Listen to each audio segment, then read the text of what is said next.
श्री गरुड़ जी ने भगवान श्री कृष्ण से कहा, हे भगवान, प्रेत किस प्रकार से मुक्त होते हैं? मनुष्य को किन कारणों से प्रेत योनि प्राप्त होती है? उनकी मुक्ति का क्या रहस्य है? उनकी मुक्ति कैसे संभव है? और मुक्ति पाने के लिए उन्हें क्या करना चाहिए? हे प्रभु, ऐसे वह कौन से कार्य है जिन्हें करने से मनुष्य को प्रेत योनि प्राप्त नहीं होती है? मनुष्य प्रेत रूप में कितने वर्षों तक रहता है?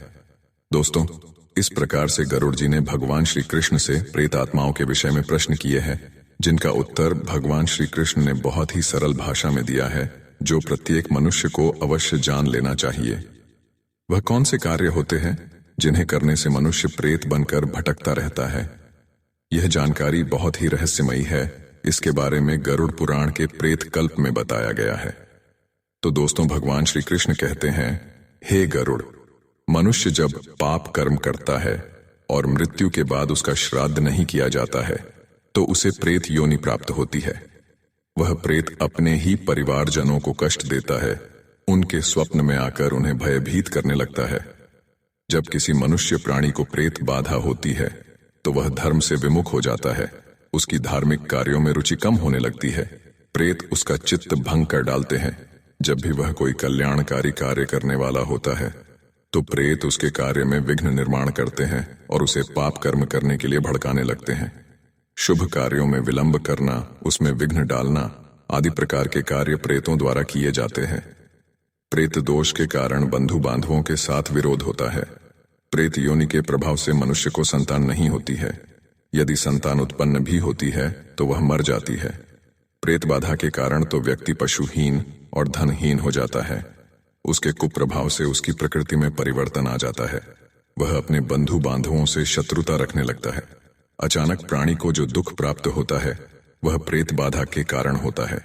नास्तिकता, जीवन वृत्ति की समाप्ति, अत्यंत लोभ तथा प्रतिदिन होने वाले कलह, यह प्रेत से पैदा होने वाली पीड़ा है। भोजन करने के समय कोपयुक्त पति पत्नी के बीच कलह, दूसरों से शत्रुता रखने वाली बुद्धि, यह सब प्रेत संभूत पीड़ा है। जहां पुष्प और फल नहीं दिखाई देते तथा पत्नी का विरह होता है, वहां भी प्रेतोत्पन्न पीड़ा है। श्री कृष्ण कहते हैं, यदि मनुष्य प्रेत बाधा से मुक्ति पाना चाहता है तो इसके लिए सर्वोत्तम उपाय है दान करना। दान देने से मनुष्य प्रेत मुक्त हो जाता है।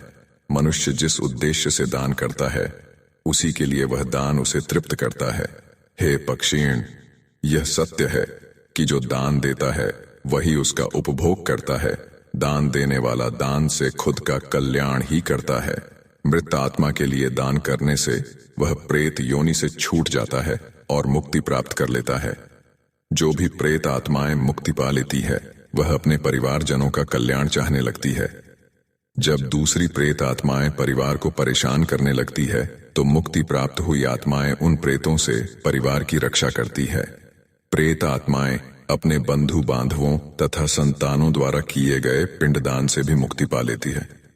हे पक्षीराज, प्रेतों के लिए दान धर्म करने से वे संतुष्ट होकर अपने परिजनों को धन धान्य से समृद्धि प्रदान करते हैं। अगर मनुष्य को स्वप्न में प्रेत आत्मा दिखाई पड़ती है तो उसे उनके मुक्ति का उपाय तुरंत ही कर लेना चाहिए। यदि कोई मनुष्य सपने में प्रेत दिखाई देने पर भी उनके लिए श्राद्ध आदि कर्म द्वारा मुक्ति का उपाय नहीं करता है तो वह प्रेतों के द्वारा दिए गए शाप से पीड़ित हो जाता है। ऐसा व्यक्ति जन्म जन्मांतर तक निसंतान, पशुहीन, दरिद्री, रोगी तथा जीविका के साधनों से रहित होकर निम्न कुल में जन्म लेता है। फिर गरुड़ जी ने कहा, हे देवेश्वर, यदि किसी प्रेत का नाम और गोत्र पता न हो सके तो उस प्रेत की मुक्ति के लिए क्या करना चाहिए? यदि वह प्रेत सपने में दिखाई पड़े तो मनुष्य को कौन से उपाय करने चाहिए? तब भगवान श्री कृष्ण कहते हैं, हे खगराज, ऐसे समय में किसी विद्वान ब्राह्मण के हाथ से पवित्र तीर्थ स्थल पर भक्ति और निष्ठा पूर्वक नारायण बलि की पूजा करके जप, होम तथा दान से उस प्रेत की मुक्ति की कामना करनी चाहिए। इससे समस्त विघ्न नष्ट हो जाते हैं। यदि वह प्राणीभूत, प्रेत, पिशाच अथवा अन्य किसी से पीड़ित होता है तो उसको अपने पितरों के लिए नारायण बलि करनी चाहिए। ऐसा कर वह सभी प्रकार की पीड़ाओं से मुक्त हो जाता है। यह मेरा सत्य वचन है। अतः सभी प्रयत्नों से पितृ भक्ति परायण होना चाहिए। ऐसा करने से मनुष्य सभी प्रकार के उपद्रवों से रहित हो जाता है, समस्त सुखों का उपभोग करता है तथा उत्तम लोक को प्राप्त करता है। इस संसार में माता पिता के समान श्रेष्ठ अन्य कोई देवता नहीं है, अतः सदैव समस्त प्रकार से अपने माता पिता की पूजा करनी चाहिए। गरुड़ जी पूछते हैं, हे प्रभु, किन कारणों से मनुष्य को प्रेत योनि प्राप्त होती है? भगवान श्री कृष्ण कहते हैं, जो लोग मंदिर में ब्राह्मण के घर में चोरी करते हैं, जो स्त्री तथा बालकों के द्वारा जमा किया हुआ धन छीन लेते हैं, उन्हें मृत्यु के बाद प्रेत योनि प्राप्त होती है। जो मनुष्य तपस्विनी बहन, अभागी स्त्री, गुरु पत्नी आदि स्त्रियों का भोग करता है, वह प्रेत बन जाता है। जो स्त्री पराये पुरुष से संबंध रखती है, वह पिशाचिनी तथा चुड़ैल बन जाती है। जो कृतघ्न, नास्तिक, क्रूर, धार्मिक कार्यों में बाधा निर्माण करता है, वह भी प्रेत योनि में जन्म लेता है। जो तीर्थ स्थल पर जाकर पाप कर्म करता है, तीर्थ के जल में संभोग करता है, वह भी प्रेत योनि धारण कर लेता है।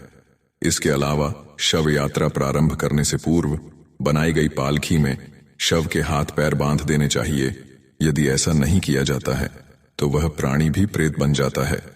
तो दोस्तों, इस प्रकार से भगवान श्री कृष्ण ने गरुड़ जी को प्रेत संबंधी महत्वपूर्ण ज्ञान दिया है। उम्मीद है आपको यह जानकारी अच्छी लगी होगी। वीडियो को लाइक जरूर करें और कमेंट में जय श्री कृष्ण जरूर लिखें। साथ ही चैनल को सब्सक्राइब करें। आप सभी का धन्यवाद।